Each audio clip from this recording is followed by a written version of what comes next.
Hello friend, আজকে আমার কাছে একটা রেডমি 8 এসছে। তো এটা ডিভাইস ইজ ওভারহিটিং এই প্রবলেম আছে। তো এই প্রবলেমটা থার্মিস্টার থেকেই আসে। তো আমি এখন এই কাজটি করে দেখাবো কীভাবে সলভ করেছি।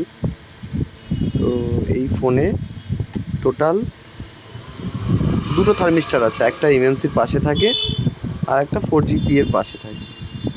আর এই যে একটা রেজিস্টার, এটা 100K রেজিস্টার থাকবে। এই রেজিস্টারটার ভ্যালু কমে গেলে তখন এই প্রবলেমটা দেখায়।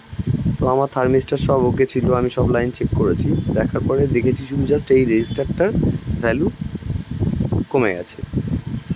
তো আমি জাস্ট কী করেছি, রেজিস্টারটা তুলেছি, তুলে একটা নতুন 100K রেজিস্টার লাগিয়েছি।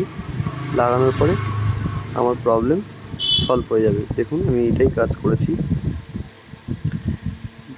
তো এইসব ফোনগুলোতে এই রেডমি 8 ডুয়াল এই ফোনে শুধুমাত্র এই প্রবলেম প্রচুর আসে।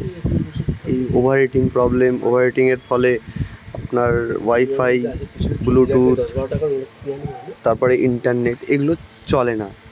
তো দেখুন ওই মেসেজটাও সরে গেছে, আমাদের নেটওয়ার্কও ঠিকঠাক আছে, পুরো কমপ্লিট, ফোনের কাজ একদম পুরো ওকে হয়েছে।